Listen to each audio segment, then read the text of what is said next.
Assalamu alaikum, welcome back to my YouTube channel Practical Soul Engineers. Dear viewers, welcome in this short video. Today I am going to show you and teach you a complete complete guide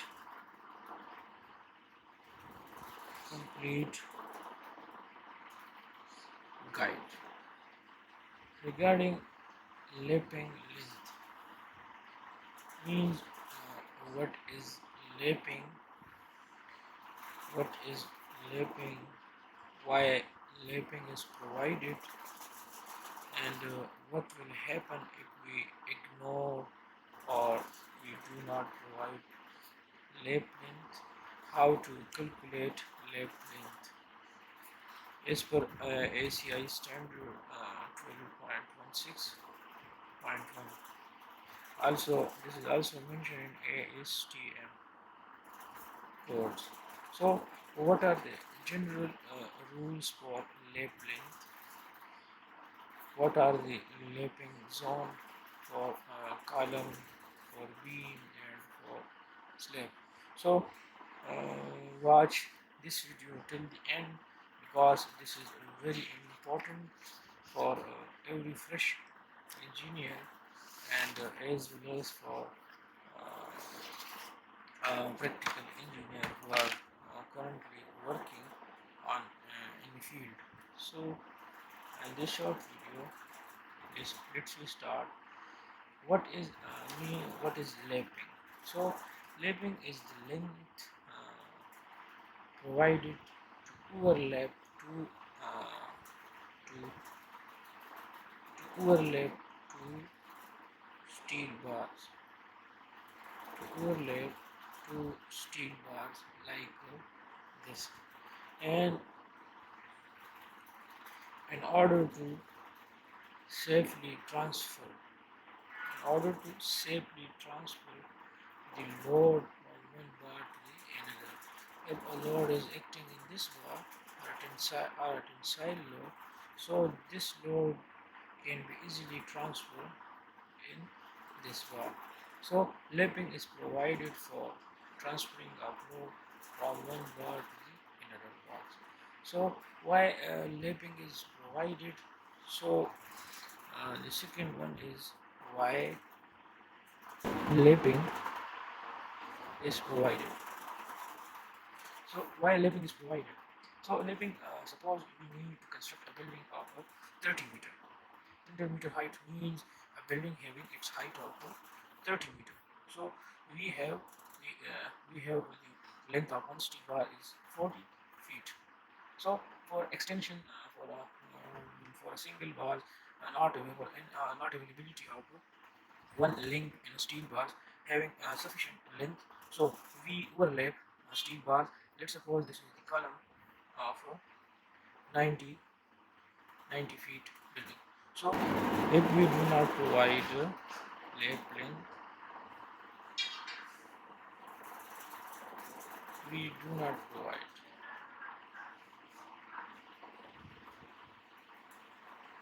If we do not provide, so what will be happen? If we do not provide lap length, then the load transfer mechanism will fail, which eventually leads to failure of the structure. So if we do not provide overlapping, let's suppose this is column and this is the steel bars. This is the steel bar, and if we did not provide overlapping here, so eventually the column will crack at this point, because concrete, due to buckling or due to lateral pressure, so the column will collapse and will occur, leads to the structure will leads to failure. So lapping is very important. The next point is how to calculate lapping length. How to calculate lap length. How to calculate lap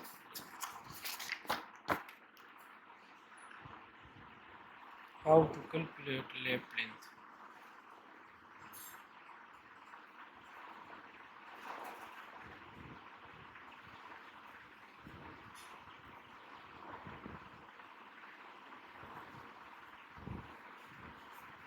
How to calculate lap length. So what is how to calculate the lap length? So you know that the calculation for tension zone and compression zone are different. Let us take the case of the beam. When the beam is subjected to force in a building and the bottom portion of the beam, let's suppose the building is subjected to this beam. So this is the neutral, this is the neutral axis. So this is the neutral axis, and the force in a building, the bottom portion of the beam experience tensions, mean this portion is in tension. This portion of the beam will be in tension, and this is called tension zone. And the upper portion of the beam, experiences compression. So this portion will be in compression. This portion will be in compression.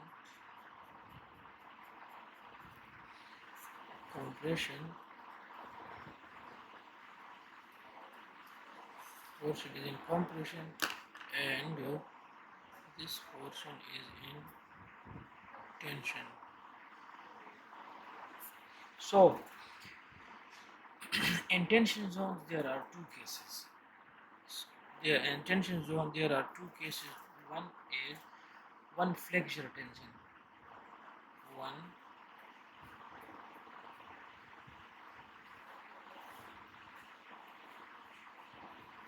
flexural tension.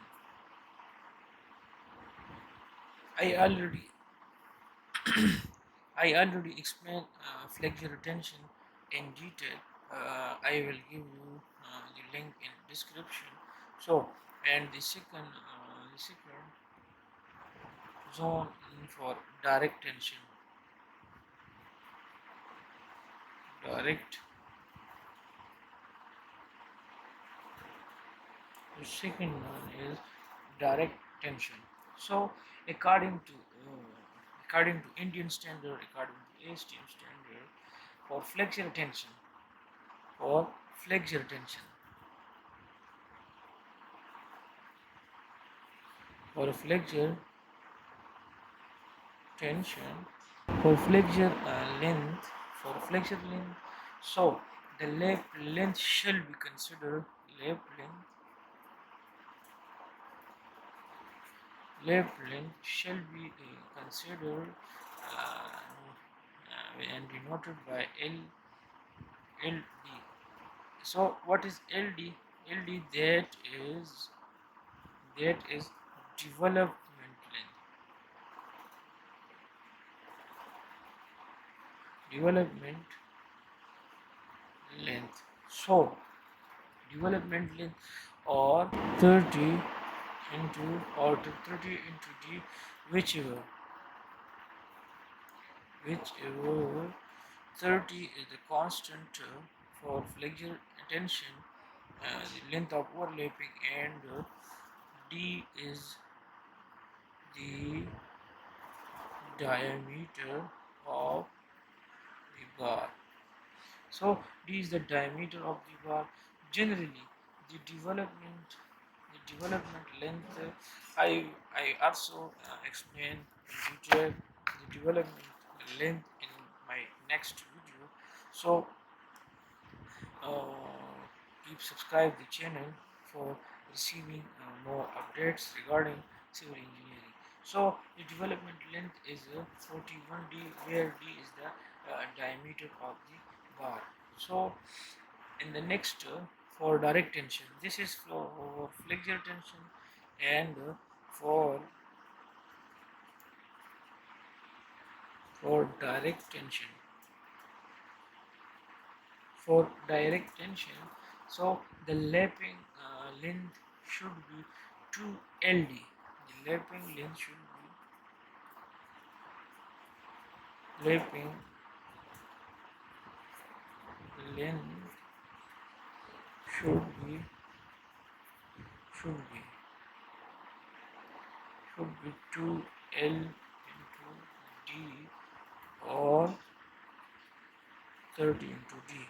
So the D is the diameter of the bar. So in case of the straight length of the lapping shall not be less than if this is the straight, so the lapping length should not be less than 15 of the diameter to 20 of the diameter. The lapping length should not be less than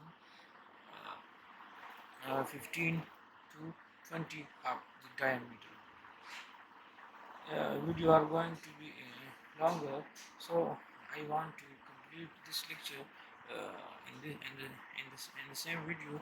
So keep watching the video till the end. So general rules for overlapping. General rule for overlapping. Suppose you are constructing a column and a steel, you are using a steel of 20 steel of 20 dia. So bar come into for dia bar is coming, and from here, and this is the second story, or this is the ground floor. So you reduce the size for the upper portion of the this bar. So the lower bar is 20 mm and the upper bar is 16 mm. So you must overlap, you must use the overlapping length, and for considering the diameter of the smaller bars has been spliced, then the calculating lap length 16 mm dia should be considered and not the 20. So you will consider the, for example, let's suppose 50 into D. So 50 multiplied by, you will multiply the smaller diameter. So the lap length of the smaller diameter will be U. So this is the general rules for overlapping. The second rule for overlapping is, if the diameter of the bar is more than more than 26 and 36 mm, means a bar having 36 mm dia. So then the lapping length should not be done instead of lapping. This bar should be welded, but when welding is not possible, then lapping can be permitted. Then for 36 mm dias, you must weld two bars you must weld two bars with each other, because the lapping of these two bars are not allowed. But if there is no but if there is no possibility for welding, so then we will allow then you can allow the overlapping for 36 mm of the bar. So but in case of additional spiral should be provided around the lapping length. So the third rule, the third general rule is for overlapping. If suppose this is the column, and these are the four number of bars. So you must provide the lapping. So you provide the lapping. So this is the wrong practice. This is the because the same because you are because the lapping at all the four bars are at the same point. So you cannot allow these bars in the same time in the same place. So you can use these bars like this. This is one bar. This is the second bar.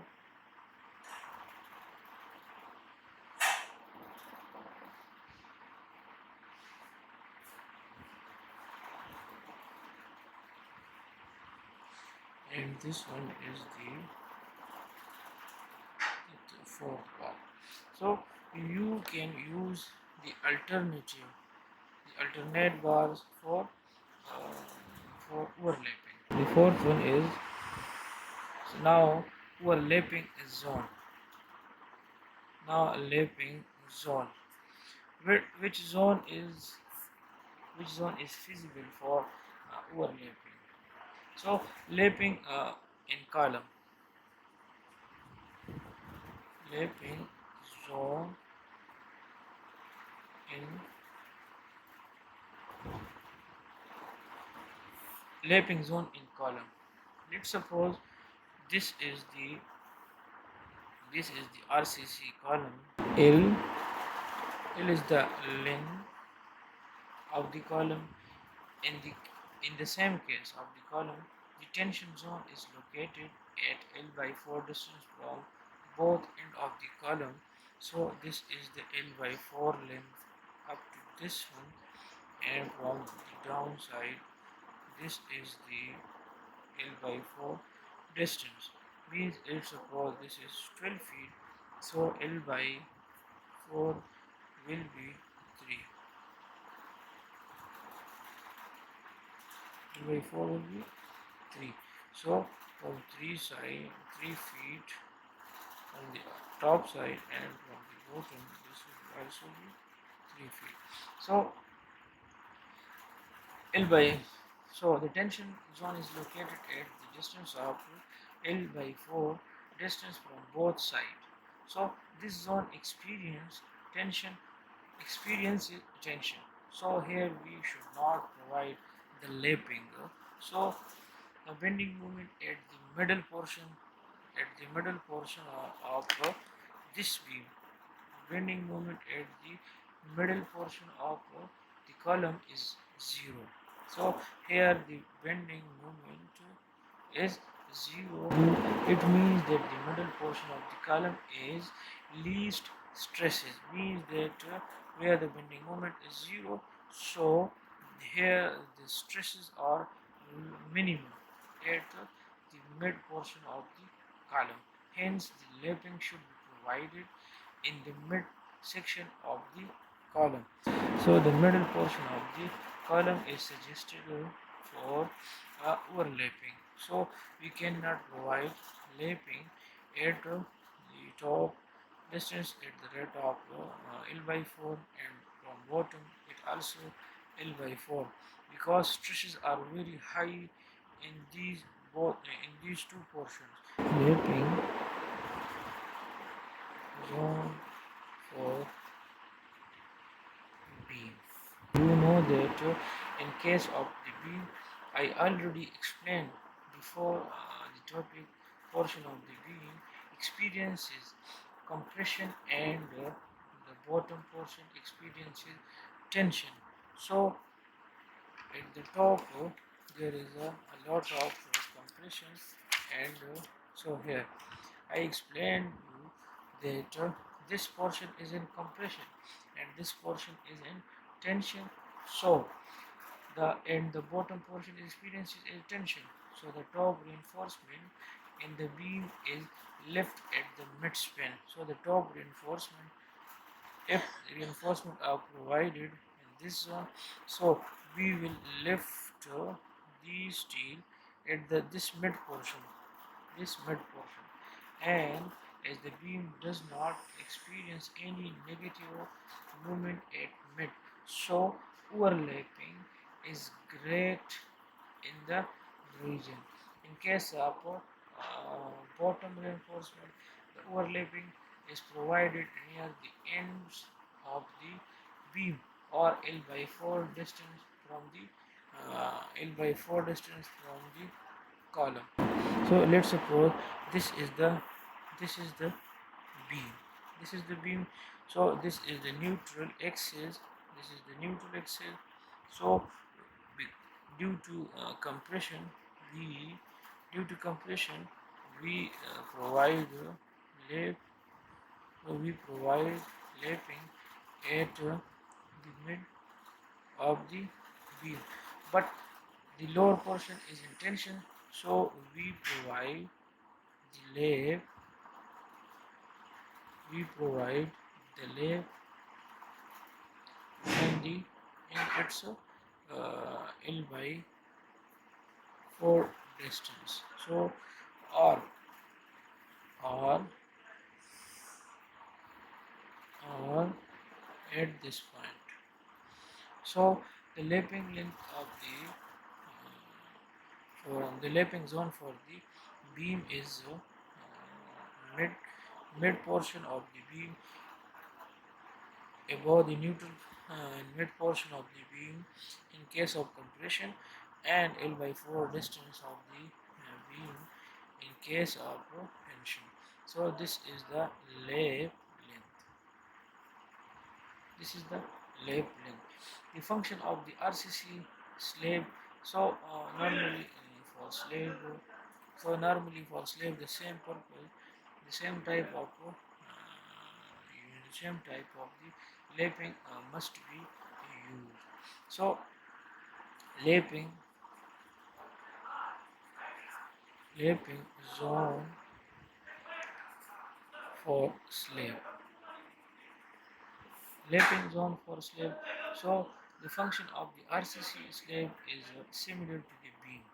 As I told you, if it is designed in one-way slab, so the perfect position for lapping is at where the bending moment is least, the point of counterflexure. So where the bending moment is least mean point of counterflexure means where the bending moment is zero.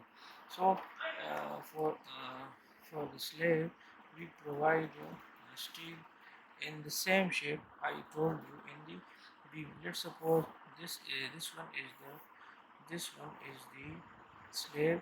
So where the bending moment, you know that in case of this is one way slab. This is one way slab.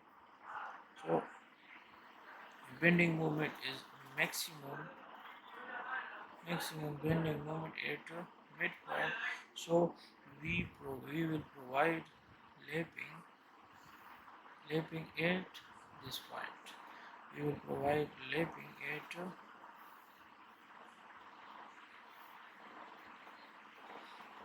so we will provide